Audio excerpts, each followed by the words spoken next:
Hi ಆತ್ಮೀಯ ವಿದ್ಯಾರ್ಥಿ ಮಿತ್ರರೇ, ancient Indian history from Guptas to 1206 AD. ಪ್ರಾಚೀನ ಭಾರತದ ಇತಿಹಾಸ ಗುಪ್ತರಿಂದ ಪ್ರಾರಂಭವಾಗಿ 1206ರವರೆಗೆ ವಿಷಯವನ್ನು ಒಳಗೊಂಡಿರ್ತಕ್ಕಂಥ ಪತ್ರಿಕೆ ಆಗಿರುತ್ತೆ.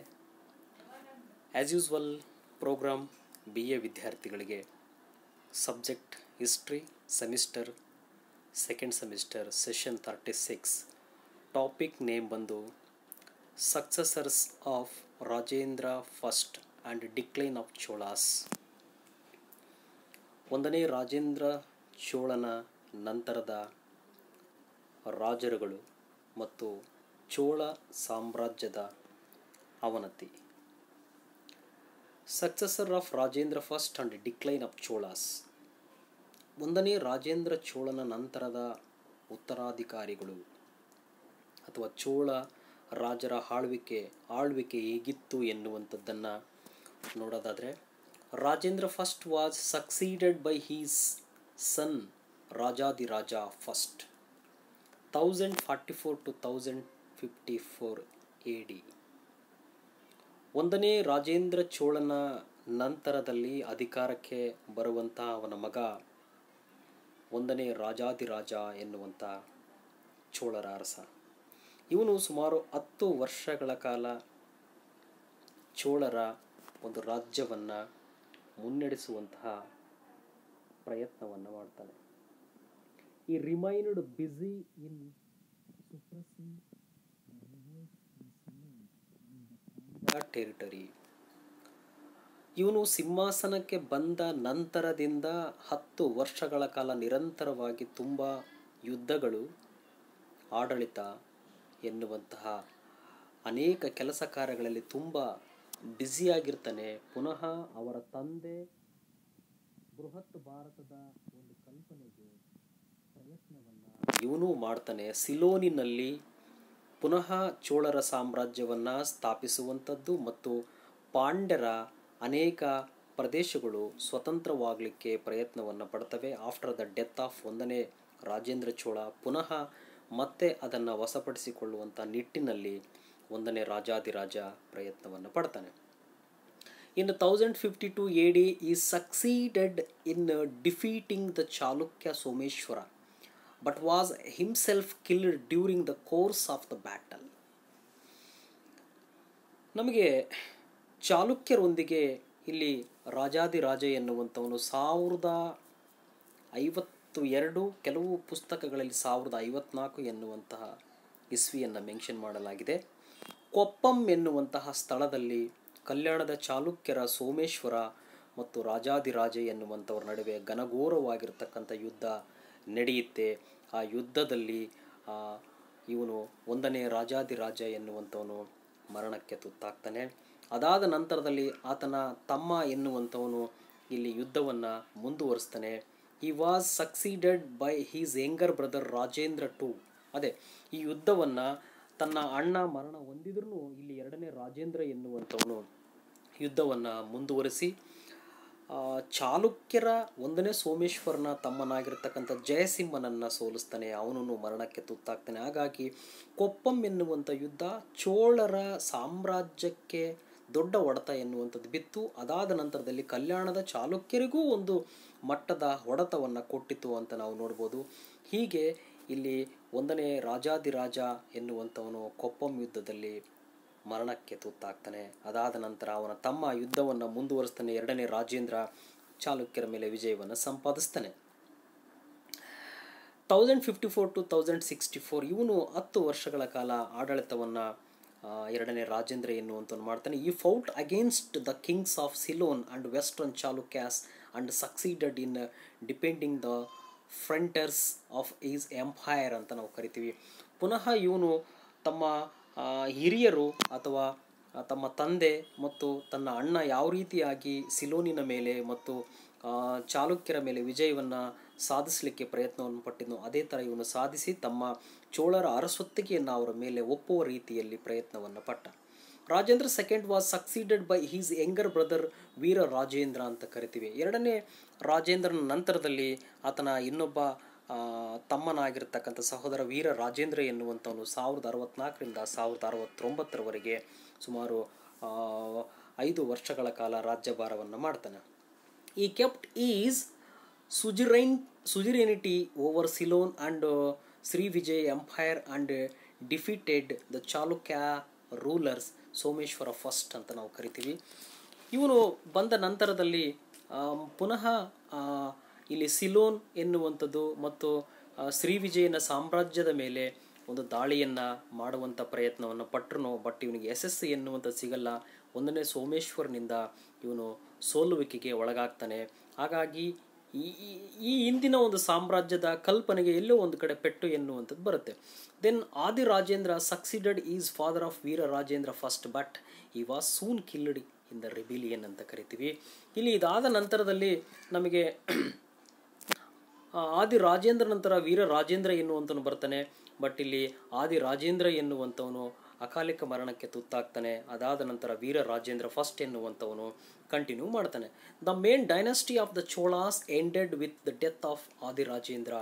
ಇಲ್ಲಿ ಆದಿ ರಾಜೇಂದ್ರನ ನಂತರ ಇಲ್ಲಿ ಏನಾಗುತ್ತಂದರೆ ವಿಜಯಾಲ ಚೋಳನಿಂದ ಪ್ರಾರಂಭವಾಗಿರ್ತಕ್ಕಂತಹ ಒಂದು ಚೋಳರ ಆಡಳಿತ ಎನ್ನುವಂಥದ್ದು ಒಂದು ಹಂತಕ್ಕೆ, ಒಂದು ಚೋಳ ಮನೆತನದ ಹಂತ ಎನ್ನುವಂಥದ್ದು, ಕೊನೆ ಎನ್ನುವಂಥದ್ದು ಉಂಟಾಗುತ್ತೆ ಮತ್ತು ಅವನತಿಯ ಆದಿ ಎನ್ನುವಂಥದ್ದು ನಾವು ಕರಿಬೋದು.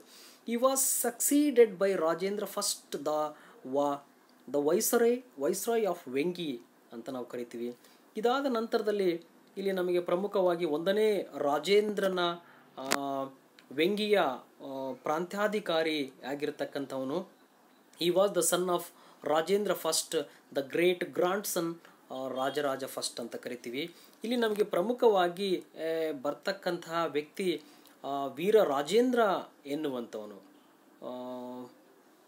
ಆದಿರಾಜೇಂದ್ರ dynasty death of Adiraja. Yes, ಇಲ್ಲಿ ನೆಕ್ಸ್ಟ್ ಏನಂತಂದರೆ 1ನೇ ರಾಜೇಂದ್ರನ ವೈಸ್ರಾಯ್ ವೆಂಗಿಯಲ್ಲಿ ಇರ್ತಕ್ಕಂತಹ ಅವರ ಒಂದು ಪರಂಪರೆ. ಅಂದರೆ ಅಲ್ಲಿ ಕುಂದೆವ್ವನ ಮಗಳ ಕುಂದೆವ್ವ ಎನ್ನುವಂತಹ ಸಹೋದರಿ ಇದ್ಲಲ್ಲ, ಅವಳ ಮಗ ಎನ್ನುವಂಥವನೇ ಇಲ್ಲಿ 1ನೇ ಕುಲತ್ತುಂಗ ಎನ್ನುವಂಥವನು ಬರ್ತಾನೆ. ಅವನು ಇಲ್ಲಿ ನಮಗೆ ಪ್ರಮುಖವಾಗಿ ರಾಜರಾಜ 1ನೇ ರಾಜೇಂದ್ರನ ಒಂದು ಪ್ರಮುಖವಾಗಿರ್ತಕ್ಕಂಥ ಸಂಬಂಧಿಕನಾಗಿದ್ದ ಮತ್ತು ರಾಜರಾಜ ಚೋಳನ ಮೊಮ್ಮಗನಾಗಿದ್ದ. He came to throne as Kulottunga Chola in 1070 AD, the ruled up to 1120 ಅಂತ ಕರಿತೀವಿ.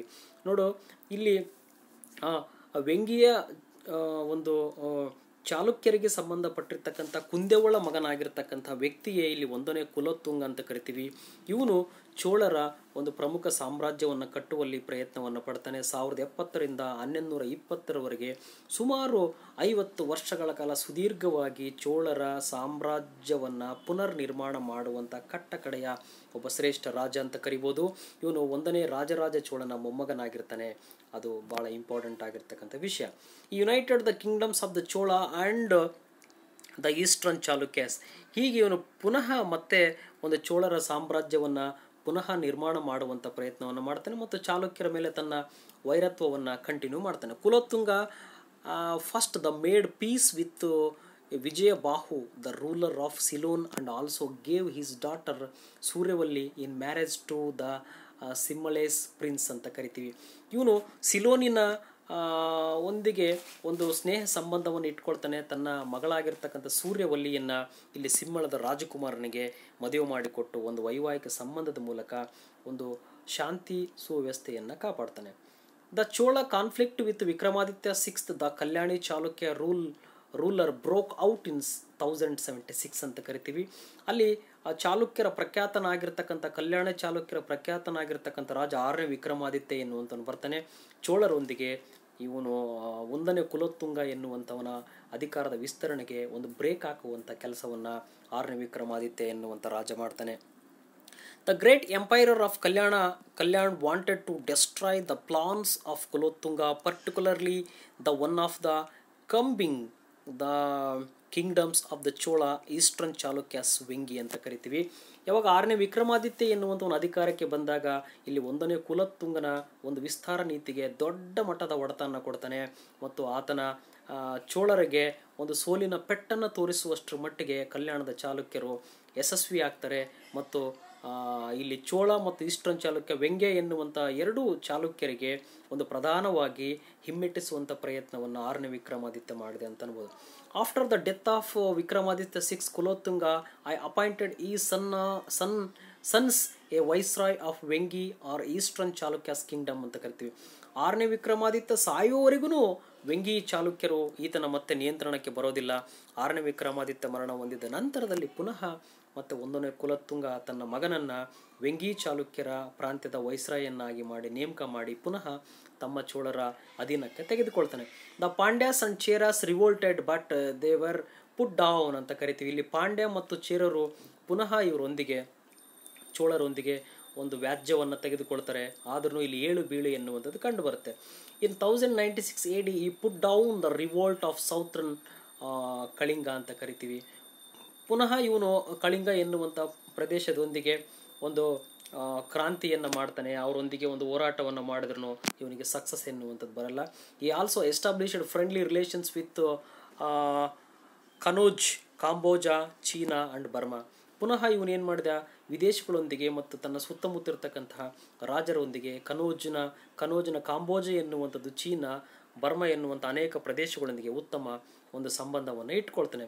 ಡಿಕ್ಲೈನ್ ಆಫ್ ದ ಚೋಳಾಸ್, ಚೋಳರ ಒಂದು ಅಧಪತನ ಅಥವಾ ಚೋಳರ ಒಂದು ಅಧಂಪತನ ಎನ್ನುವಂಥದ್ದು ನೋಡೋದಾದರೆ, the Chola rulers who came to power after the Kulottunga first we are not able to sustain the comprehensive glory which was established by earlier rulers like Rajaraja first and Rajendra first ಅಂತ ಕರಿತೀವಿ.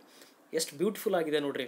1ನೇ ಕುಲೋತ್ತುಂಗನ ನಂತರ ಬರುವಂಥ ಅನೇಕ ಚೋಳ ರಾಜರುಗಳು ಅಸಮರ್ಥರಾಗಿರ್ತಾರೆ, ಅಯೋಗ್ಯರಾಗಿರ್ತಾರೆ. ಅವರು ಪುನಃ ಚೋಳರ ಸಾಮ್ರಾಜ್ಯವನ್ನು ಕಟ್ಟುವಲ್ಲಿ ವಿಫಲತೆಯನ್ನು ಹೊಂದ್ತಾರೆ, ನಾಟ್ ಫಿಟ್ ಪರ್ಸನ್ ಆಗಿರ್ತಾರೆ. ಹಾಗಾಗಿ 1ನೇ ರಾಜರಾಜ ಚೋಳ ಮತ್ತು 1ನೇ ರಾಜೇಂದ್ರ ಚೋಳನಷ್ಟು ಸಮರ್ಥವಾಗಿರ್ತಕ್ಕಂಥ ರಾಜರು ಬರೋದಿಲ್ಲ. ಹಾಗಾಗಿ ಅವನತಿ ಎನ್ನುವಂಥದ್ದು ಪ್ರಾರಂಭವಾಗುತ್ತೆ. During their rule the internal conditions of country began to deteriorate and revolts began to take place in different parts of the country.